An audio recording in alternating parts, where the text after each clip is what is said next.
저는 이번 주에 10년 넘게 다니던 저희 동네 미장원에서 머리를 커트했습니다. 느껴지시나요? 예. 저녁 7시를 넘어서 갔습니다. 그런데 그 미장원 원장님, 제가 아주 잘 아는 단골이거든요. 오래 그 머리를 해주신 분인데, 근데 그날따라 이상하게 유난히 머리 커트를 하면서 자꾸 옆을 보시는 거였습니다. 보니까 제가 제목은 잘 모르겠는데 재밌는 드라마가 지금 실시간으로 나오고 있었던 겁니다. 저는 갑자기 불안해지기 시작했습니다. 잠깐 이렇게 보다가 실수해서 잘못 커트하면 저는 여러분 앞에 언밸런스로 이렇게 나올 수도 있었습니다. 저는 그래서 워낙 잘 아는 분이고 서로 친하기 때문에 제가 막 웃음을 지으면서 이렇게 말했습니다. 원장님, 드라마가 그렇게 재밌나 봐요. 그랬어요. 그러니까 원장님은 좀 당황하시면서 막 웃으시면서 이렇게 말을 했습니다. 아니, 그게 다 보이세요? 그러니까 본인이 지금 커트하면서 드라마 보는 게 보이냐고 질문하시는 거죠. 보이세요? 2번을 물어보시더라고요. 그게 어떻게 안 보이겠습니까? 다 보이죠. 그리고 이제 머리 커트를 잘 마치고 집으로 걸어오면서 그런 생각을 해봤습니다. 우리는 늘 예배를 드리죠. 어떤 분은 교회 다닌 지 1년, 10년, 30년 혹은 50년 우리 늘 주일마다 교회 와서 예배를 드립니다. 너무 익숙한 일이고 너무 그냥 습관적, 너무 당연하게 루틴으로 잡혀 있습니다. 그러다가 이제 코로나가 발생하면서 문제는 더 심각해져 갑니다. 이제는 교회 예배당에 안 가도 해결이 되는 그런 상황이 되다 보니 아침에 자다 일어나서 그냥 소파에 누워서도 듣기도 하고 누가 보나요? 안 보니까 그렇게 할 수도 있다는 거죠. 다 그랬다는 게 아닙니다. 우리가 그렇게 할 수 있는 상황에 놓여졌다는 것입니다. 그런데 하나님 입장에서는 다르다는 것입니다. 하나님은 우리가 예배 드리러 올 때 어떤 마음으로 오시는지, 이 자리에 앉아 있고 또 이 시간에 온라인으로 예배를 드리시는 모든 성도들이 지금 마음의 중심을 정말 어디에 두고 계시는지 하나님은 다 아신다는 것입니다. 그래서 저는 오늘 같이 예배 드리는 여러 성도들 한 분 한 분마다 세상에 가졌던 복잡한 짐들, 생각들 한번 다 내려놓으시고 살아계신 하나님을 만나고 하나님의 음성을 듣고 하나님의 귀한 은혜를 나누는 복된 예배의 자리가 되기를 축원합니다. 오늘의 본문 말씀은 포도원 이야기입니다. 본문의 15장 1절을 보면 주체가, 등장인물이 참 포도나무이신 예수님, 농부이신 성부 하나님이 등장을 합니다. 그런데 저는 이 그림을 좀 더 멀리서 큰 그림으로 봐야 된다고 생각을 하는 게, 보통 우리가 알고 있는 포도나무 비유는 참 포도나무 가지, 요 관계만을 봅니다. 그런데 여기에는 삼위일체적인 그런 관계가 성립이 됩니다. 그 포도나무를 관리하는, 여러분 화초를 재배해 보셨나요? 그 관리가 얼마나 많이 손이 갑니까? 제 연구실에도 이제 아는 분들이 보내준 화초가 있는데요. 날짜를 정해놓고 물을 줘야 됩니다. 녹보수는 7일, 떡갈 고무나무는 10일, 나는 며칠, 다 적어놓고 해야 되는데 굉장히 쉽지 않아요. 근데 그 포도원에 있는 그 포도나무들을 일일이 관리하시는 성부 하나님이 계십니다. 그리고 성자 하나님, 그리고 성경에는 없지만 사실은 성령 하나님께서 이 포도나무에다가 가지를 붙이는 그 주체는 성령 하나님이시죠. 삼위일체 하나님의 사역이 포도나무 비유에는 들어있는 것입니다. 그리고는 이제 2절에 되면은 이제 그 내용이 좀 더 가지와 나무의 관계가 설명이 되는데, 우리말 성경보다는 원래 헬라어로 기록된 성경을 직역을 해보면 좀 더 아주 선명한 그림처럼 보입니다. 이렇게 되어 있었습니다.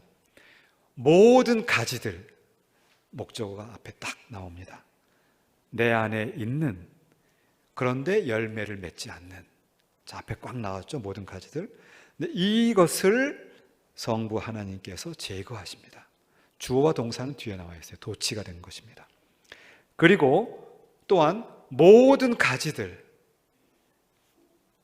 열매를 맺고 있는, 그렇게 바로 수식어가 뒤에 붙고, 그 다음에 그 가지들을 성부께서 깨끗게 하셔서 더 많은 열매를 맺을 수 있게 하신다, 이렇게 되어 있습니다. 그러니까 그 포도원에 두 종류의 가지들이 아주 그림처럼 선명하게 대조를 이루고 있습니다. 자, 이쯤 되면 좀 당황을 할 수도 있습니다. 성경을 평소에는 지나치는 구절들이에요. 그런데 자세히 보면 우리 생각에는 참 포도나무이신 예수님에게 붙어 있으면 당연히 열매가 맺혀야 되잖아요. 그런데 성경을 보시면 포도나무에 붙어 있는데 열매를 맺지 않는 그 가지들이 있다는 얘기예요. 이것은 한번 선택한 백성을 끝까지 견인하시는 우리 칼빈주의 신앙으로 볼 때는 잘 이해가 되지 않는 측면이 있습니다. 여기에 대해서 주석들을 찾아보면 현대 신학자들은 오히려 설명이 없거나 아주 애매모호한 것 같습니다. 종교개혁 시대에 우리 장로교회의 기둥이 되는 존 칼빈의 해석이 상당히 설득력이 있어 보입니다. 칼빈은 이렇게 해석을 합니다. 인간의 눈으로 보기에는 포도나무에 붙어 있는 것처럼 보입니다. 근데 실제는 포도나무에 붙어 있지 않은 가지가 있다는 것이죠. 그러니까 포도나무에 붙어 있는데 열매가 없다는 말은 조금 더 이렇게 설명을 더 좀 깊이 하면 포도나무에 붙어 있는 것처럼 보였는데 사실 붙어 있지 않은 그런 나무들은 열매가 맺히지 않는다는 얘기입니다. 그러니까 우리는 이 세상에 수많은 성도들이 있고 한국교회 안에 있지만, 그러나 그 안에는 참 성도가 있고 본인도 모르고 남도 모르는 그런 포장된 성도가 있을 수 있다는 얘기죠. 자, 이 말이 설득력이 있는 이유가 있는데, 마태복음에 보면 예수님께서 직접 말씀하신 비유가 등장을 합니다. 마태복음 7장 21절에서 23절에 있는 말씀입니다. 거기 보시면 이제 예수님이 이제 천사와 함께 영광 중에 임하셨을 때에 그때 이제 예수님이 하시는 말씀이죠. 나더러 다 주여 주여 하는 자마다 천국에 들어가지 아니한다, 이렇게 말하세요. 그러니까 사람들이 당황을 합니다. 주님 무슨 말씀입니까? 그다음 22절에서 그렇게 말해요. 무슨 말입니까? 우리가 주님의 이름으로 선지자 노릇하고 귀신 쫓아내고 심지어 많은 권능까지 행했습니다. 그랬는데 23절에 보면 주님이 얘기를 합니다. 그런데 내가 너희들을 도무지 알지 못해, 이렇게 말을 하죠. 이상하지 않습니까? 주님의 이름으로 권능까지 행했는데 주님은 정작 알지 못한다는 얘기죠.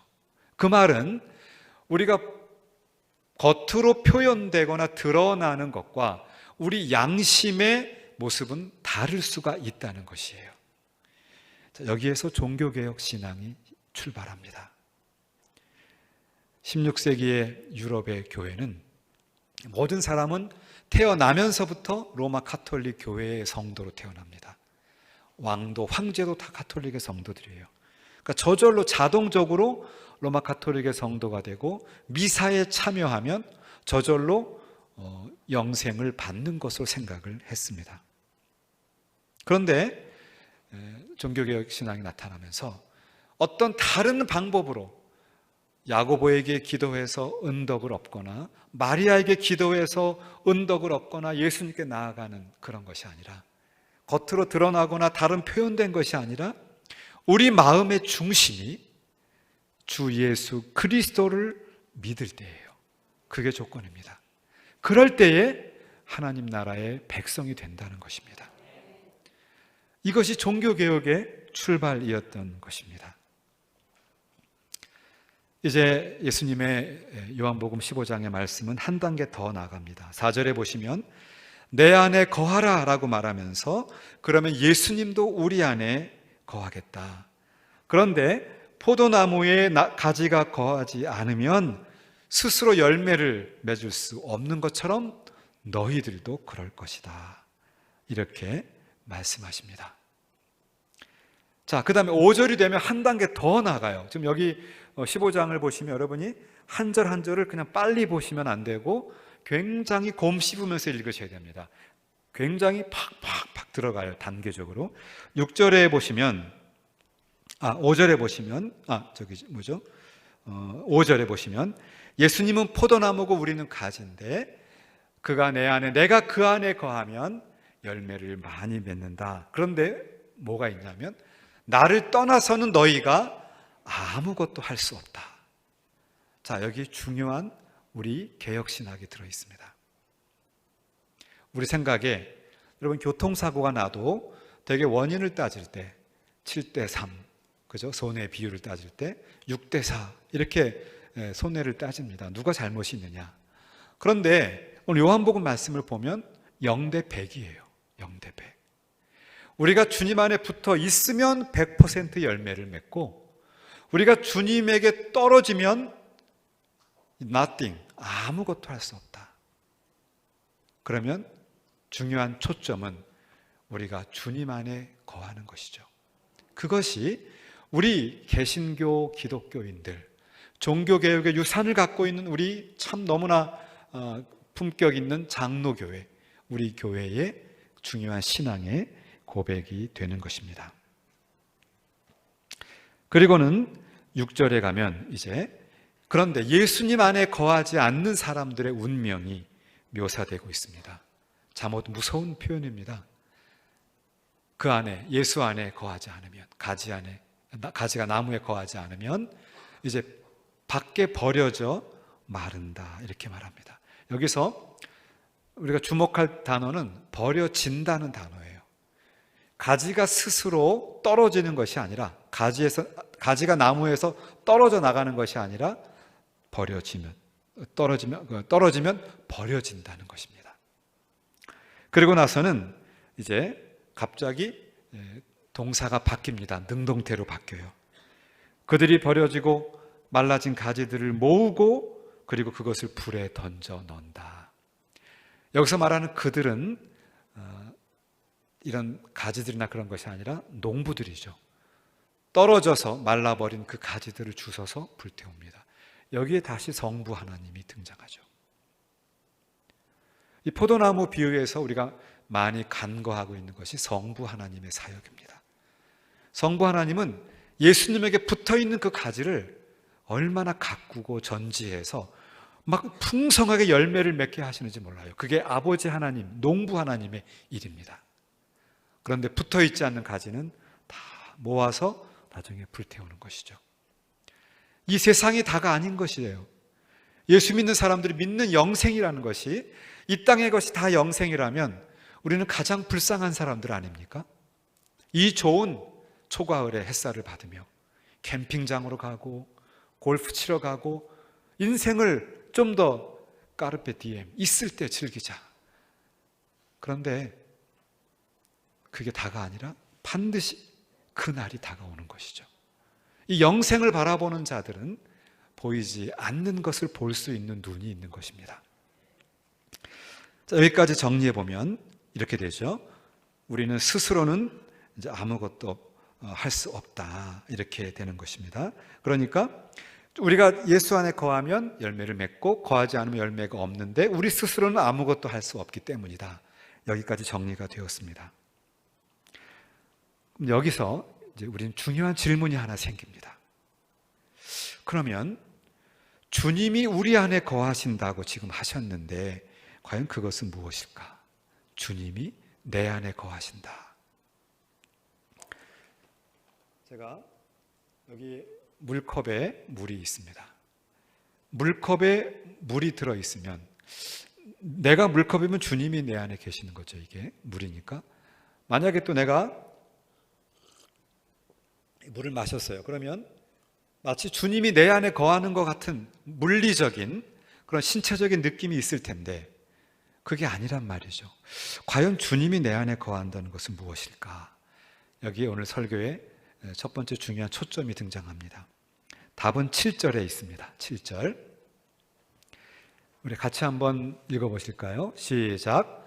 너희가 내 안에 거하고 내 말이 너희 안에 거하면 무엇이든지 원하는 대로 구하라. 그리하면 이루리라. 아멘. 자, 지금까지는 내가 너희 안에 거하면 요 얘기만 나왔어요. 그죠? 그런데 지금 7절에 한 단어가 딱 하고 덧붙여졌습니다. 그게 무엇이죠? 내 말이 하나님의 말씀, 주님의 말씀입니다. 그러면 주님이 우리 안에 거한다는 것은 막 물리적으로 막 어떤 물리적인 어떤 물이 들어오고 불이 들어오는 것이 아니라 주님의 말씀이 내 인생을 컨트롤하는 것이에요. 주님의 말씀이 내 삶을 주관할 때 그것이 주님이 내 안에 계시는 것이고, 그럴 때 우리는 풍성한 열매를 맺을 수밖에 없다는 것입니다. 그리고는 8절에 가면 그렇게 될 때의 현상에 대해서 말합니다. 주님의 말씀이 우리를 지배합니다. 우리의 입술을 지배하고 우리 생각을 지배하고 우리의 행동과 삶을 지배하게 되면 우리는 열매를 많이 맺을 수밖에 없어요. 그럴 때 성부 하나님께서 영광을 받으시고 우리는 그의 제자가 될 것이다. 이렇게 말씀합니다. 우리 장로교에서 중요한 웨스민스터 신앙고백서를 보면 제일 첫 번째 질문이 인생의 최고의 삶의 목적이 무엇이냐 물어봅니다. 행복을 위한 것도 아니고 나 자신과 우리 가족의 어떤 즐거움과 어떤 번영을 위한 것도 아니라 오직 하나님께 영광을 돌리기 위한 것이다. 그런데 우리가 가끔 실수를 하게 돼요. 제 주변에도 그렇고 저 자신도 마찬가지고 우리가 늘 경험하는 게 하나님 말씀대로 우리가 부족하지만 말씀대로 살려고 애를 써봅니다. 기도하고 노력하고 주님의 몸된 우리 창대 교회를 위해서 정말 남이 알아주든 않든 최선을 다해서 주님의 몸된 교회를 섬겨보려고 애를 씁니다. 그런데 하던 사업이 잘 풀리지 않고 아프던 가족은 여전히 진전이 없이 계속 아프고 있고 사랑하는 내 자녀들은 대학 입시를 헤매고 방황하고 있고 그쯤 되면 우리 마음은 흔들리기 시작합니다. 나는 하나님께 영광을 돌리지 못하고 있구나. 내 사업을 보고 우리 가정의 건강을 보고 우리 자녀들을 볼 때 나는 하나님 영광을 못 돌리고 있구나 라고 자꾸만 뒤로 이렇게 침륜에 빠지는 경우를 경험합니다. 자학하게 되고 포기하게 되고 하나님께 불만, 도전을 하게 됩니다. 그런데 오늘 예수님의 말씀을 잘 보면 하나님이 거꾸로 가면 하나님이 영광을 받으시는 것은 열매를 맺는 것인데 그렇게 되려면 우리가 하나님의 말씀에 의해서 인도되는 삶을 살아야 되는 거죠. 순서가 바뀌었어요. 우리가 열매를 맺어서 하나님께 영광을 돌리는 것이 아닙니다. 우리가 하나님 말씀에 순종하는 삶을 살아가려고 몸부림치고 눈물을 흘리고 기도하고 그렇게 살아갈 때에 열매를 맺게 되는데 하나님은 그 모든 삶의 과정을 심지어 내가 눈물의 골짜기를 지나갈 때 하나님 말씀대로 살려고 노력했던 그 삶을 보시고 하나님은 영광을 받으시는 것입니다. 그리고 그때 주님의 신실한 제자가 되는 것입니다.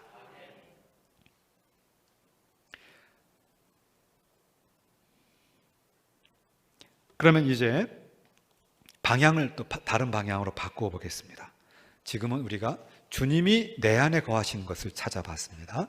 주님의 말씀이 내 안에 거하는 것, 즉 주님의 말씀에 인도되는 삶을 사는 것이고 그러면 우리가 열매를 맺음으로 하나님께 영광을 돌리고 참된 제자가 돼요. 그러면 이제 반대로 우리가 주님 안에 거하는 것은 무엇일까? 이 점이 또한 중요한 부분입니다. 지난 여름 많이 더웠지 않습니까? 더울 때 여러분이 시원한 풀장, 수영장이 있다고 해보세요. 그 더운 여름에 딱 시원한 수영장에 들어가면 너무 시원하겠죠? 우리가 주님 안에 거한다고 할 때, 주님이 수영장이라고 한다면 우리가 푹 빠져서 잠수하고 싶어요. 그런데 그런 물리적인 얘기가 아니잖아요. 그러면 과연 내가 주님 안에 거하는 것은 무엇일까? 이것이 중요한 질문이 됩니다. 여기에 대해서도 우리 주님은 아주 친절하게 지금 하나 말씀을 풀어주시는데, 여기에서 이제 9절에서 말씀해 주십니다. 9절에 아버지께서 주님을 사랑하셨던 것처럼 주님도 우리를 사랑하셨으니 예수님의 무엇 안에 거하라? 사랑 안에 거하라. 그러면 우리가 주님 안에 거한다는 것은 주님의 사랑 가운데 거하는 것입니다. 그러면 주님의 사랑 안에 거한다는 건 또 무엇일까요? 주님의 사랑 안에 거한다. 뭔가 추상적인 용어로 설명이 됩니다. 이 신비로운 그 말씀에 대해서 10절에서 명확하게 설명해 줍니다. 한번 같이 읽어보십시다. 시작. 내가 아버지의 계명을 지켜 그의 사랑 안에 거하는 것 같이 너희도 내 계명을 지키면 내 사랑 안에 거하리라. 자, 주님은 친절하게 말씀해 주셨네요. 우리가 주님의 사랑 안에 거하려면 조건절, 무엇을 지금 지키라고 합니까? 내 계명을 지키면. 자, 그러면 정리가 되죠. 우리가 주님 안에 거한다는 것은 우리가 주님의 사랑 안에 거하는 것인데, 우리가 주님의 사랑 안에 거한다는 것은 주님의 계명을 지키는 것입니다. 여러분, 주님의 계명을 지키고 계신가요?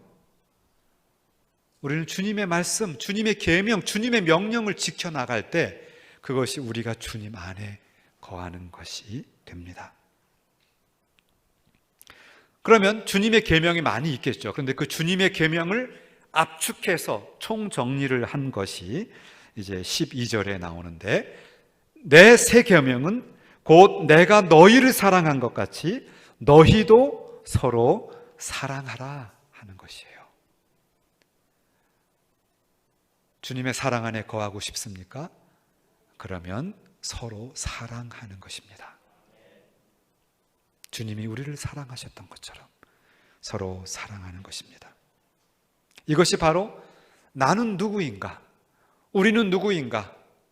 참된 가지는 어떤 존재인가를 설명해 주는 대답이 됩니다. 저는 1995년에 신대원을 졸업하고 결혼을 했습니다. 92년부터 신대원 다녔는데 제가 1학년 2학기 정도, 1학년 때부터 거의 3년 가까이 제 아내랑 연애를 하고 신대원 때 서로 이제 믿음 안에서 교제를 하고 졸업하고 결혼을 했습니다. 제가 한참 사랑할 때는 사랑한다는 말이 어렵지가 않았어요. 여러분도 그러지 않으신가요? 그런데 이제 10년, 20년, 30년에 막 육박해 오는 이 순간이 되면 사랑한다는 말이 갖는 무게를 느끼기 시작해요. 집에서 아무것도 안 하고 이렇게 소파에 기대에 누워가지고 텔레비전 보고 손흥민 축구 보고 그러면서 아, 여보 사랑해, 이런 말을 하기가 민망하다는 걸 저 스스로 알아요. 아내가 힘들 때는 일어나서 같이 도와야 되고 같이 섬겨야 되는 것이죠. 그것이 사랑이란 것을 이제서야 몸으로 알아가기 시작하는 겁니다. 좀 늦었어요, 저는 사실. 근데 이제 알아갑니다. 여러분은 어떠신가요? 여러분이 남편을 사랑한다는 것은 무엇입니까? 여러분이 아내를 사랑한다는 것, 자녀를 사랑한다는 것은 무엇일까요?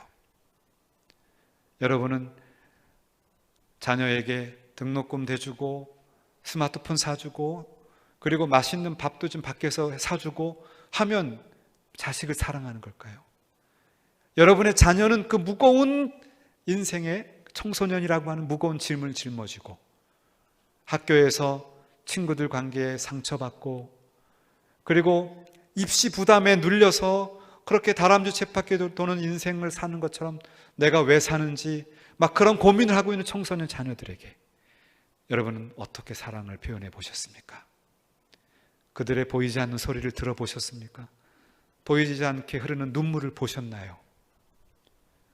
사랑이라는 말은 우리에게 많은 것을 함축한다는 것을 우리는 알아갑니다. 저는 어떤 면에서 사랑은 예술, 아트라고 하는 말이 이해가 돼요. 사랑은요, 배워가는 겁니다. 그리고 알아가고 더 중요한 것은 내 입장에서가 아니라 상대의 입장에서 볼 때 사랑을 표현하는 것을 알게 된 것입니다. 바라기는 우리 창대교회 모든 성도들이 여러분의 가정에서부터 진정한 사랑을 회복해 가시기를 바랍니다. 여러분의 남편분과 아내분의 들리지 않는 그 소리를 들어보시기를 바랍니다. 그 눈에서 말하는 무언의 목소리를 보시기를 바랍니다. 그리고 평생 우리를 위해서 그 평생을 희생하셨던 그 노 부모님들의 보이지 않게 흐르는 눈물을 보시기를 바랍니다. 그것을 회복하는 것이 우리가 주님의 사랑 안에 거하는 것이고, 그것이 많은 열매를 맺는 비결이라는 사실입니다. 그리고 나서 이제 예수님은 바로 이 사랑의 세 계명의 절정을 우리에게 팍 하고 터뜨려 주십니다. 이것은 복음의 핵심이요, 계명 중에 계명이요, 가장 생명과 같은 말씀이 13절에 등장합니다. 13절 한번 읽을 수 있습니까? 아니면 제가 읽어드릴까요? 네, 우리 같이 한번 천천히 또박또박 읽어보십시다. 시작. 사람이 친구를 위하여 자기 목숨을 버리면 이보다 더 큰 사랑이 없나니. 사랑하는 여러분, 예수님께서는 우리를 사랑한다, 인서봐 내가 너를 사랑한다 라고 하실 때 감미로운 목소리와 따뜻한 표정으로 말씀하신 것이 아니라 자신의 귀한 그 존귀하신 성자 하나님의 목숨을 십자가에서 내어놓기까지 사랑하셨습니다. 예수님이 십자가에서 목숨을 내어주셨다는 것은 그냥 옳은 일을 하다가, 의로운 일을 하다가 목숨을 잃은 사람 정도가 아니에요.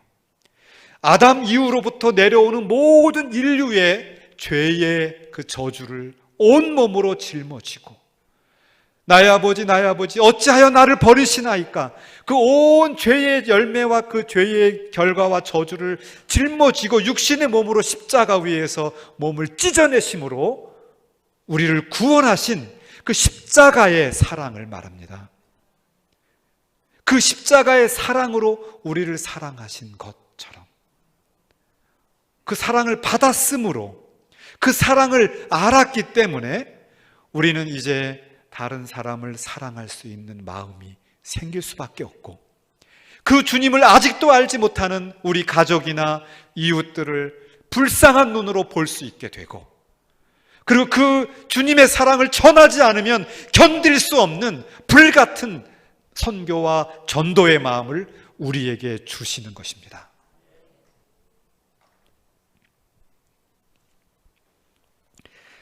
지난 3월에 있었던 제가 중요한 발표를 보았습니다. 유엔 산하 자문기구인 지속 가능 발전 해법 네트워크라는 데가 있다고 합니다. 거기서는 매년 뭘 발표하냐면 세계 행복 보고서라고 하는 것을 발표합니다. 각 나라별로 1000명을 임의로 추출해서 자신의 삶의 만족도를 다양한 그 기준을 가지고 이제 그 갤럽의 월드 폴에서 하는 그 조사를 바탕으로 해서 6가지 지표로 산출하는 유엔이 참조하는 중요한 지표입니다.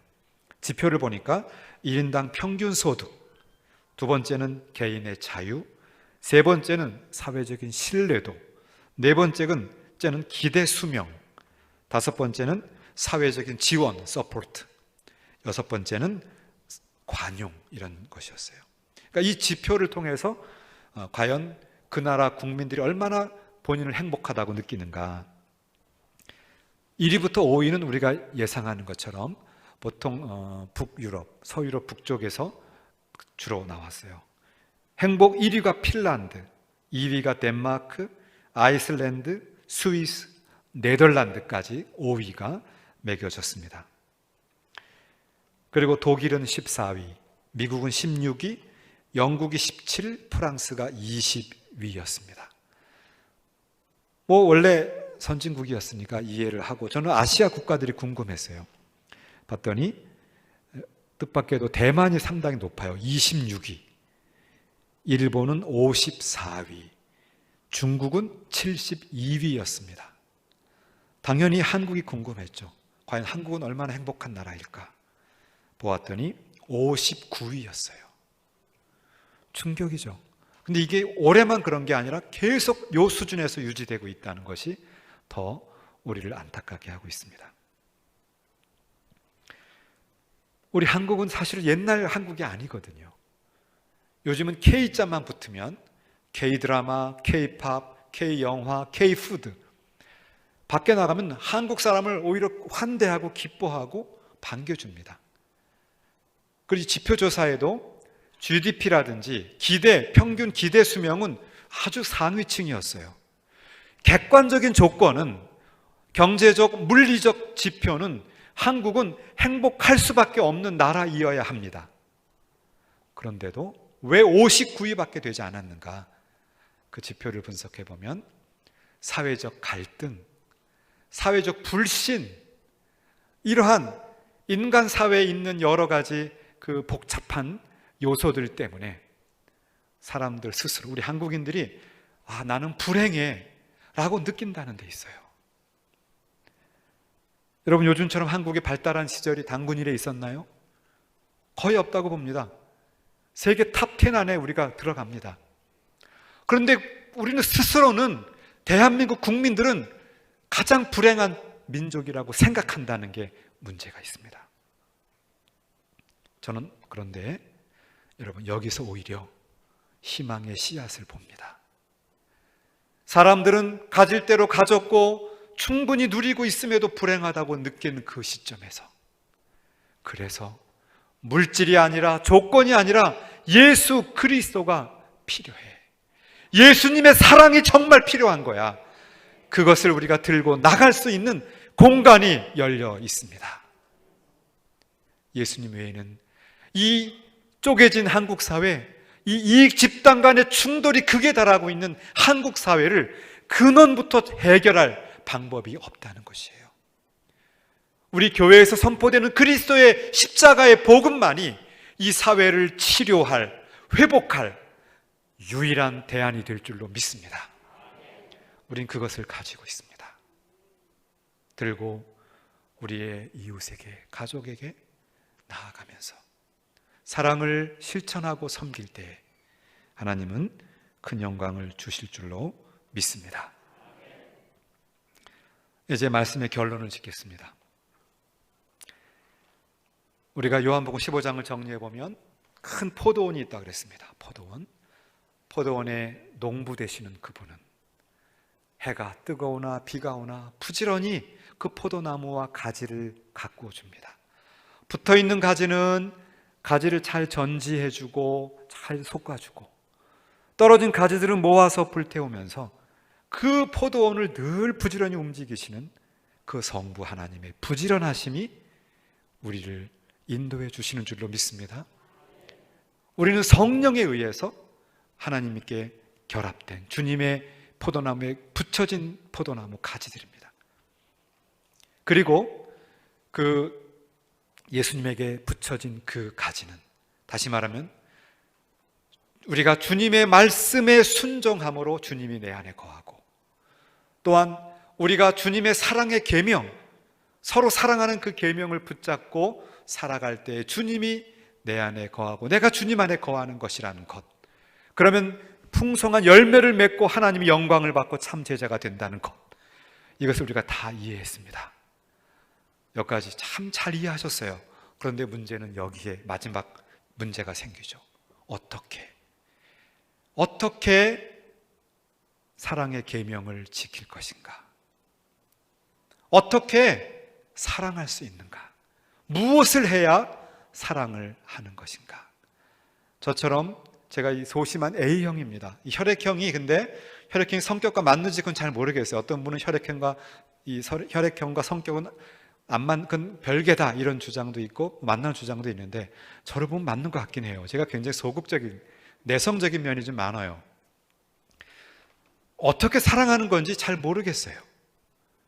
그런데 역시 성경의 예수님의 말씀을 통해서 우리는 답을 발견하게 됩니다. 예수님이 나중에 그날에 언젠가 그날에 천사와 함께 영광 중에 임하실 때에 그때의 모습입니다. 그때 오른편에 있는 사람들에게 내가 줄일 때 물을 주었고 내가 감옥에 갔을 때 찾아와 줬고 내가 헐거벗을 때 옷을 주었도다 라고 말씀하셔요. 그러자 그 사람들이 당황을 합니다. 주님 대단히 황송하옵니다마는 저는 그렇게 한 기억이 별로 없습니다. 아니 전혀 없는데 그게 무슨 말씀인가요? 그럴 때 주님이 임금으로 이제 설명이 되는데 그분이 하신 그 말씀이 오늘의 결론입니다. 그것은 마태복음 25장 40절에 등장합니다. 마태복음 25장 40절 우리 같이 한번 읽어보십시다. 시작. 임금이 대답하여 이르시되 내가 진실로 너희에게 이르노니 너희가 여기 내 형제 중에 지극히 작은 자 하나에게 한 것이 곧 내게 한 것이라 하시고. 아멘. 지극히 작은 자, the least of these brothers. 이 형제들 중에 little도 아니라 the least, 가장 작은, 가장 최대한 작은 그 사람에게 한 것이 곧 임금 되시는 주님께 한 것이다. 여러분 결론은 디테일에 있었습니다. 목숨을 바치겠습니다. 그것이 아니라 가장 작은 자, 우리 가정에 있는 사랑하는 아내와 남편, 내 자녀와 우리 부모님, 우리 창대교회, 주의 몸된 창대교회에 있는 우리 성도들, 그분들에게 하는 나의 지극히 작은 그것이 주님께 한 것인 줄로 믿습니다. 그리고 우리 창대교회 성도들이 우리가 속한 직장과 학교에서 우리 동네에서 이웃들에게 한 그 지극히 작은 것이 주님께 한 것입니다. 그렇게 할 때에 주님은 우리의 인생과 우리 가정과 우리 교회를 통해서 열매를 맺게 하시고 영광을 받으시며 우리를 참된 제자로 삼아 주실 줄로 믿습니다.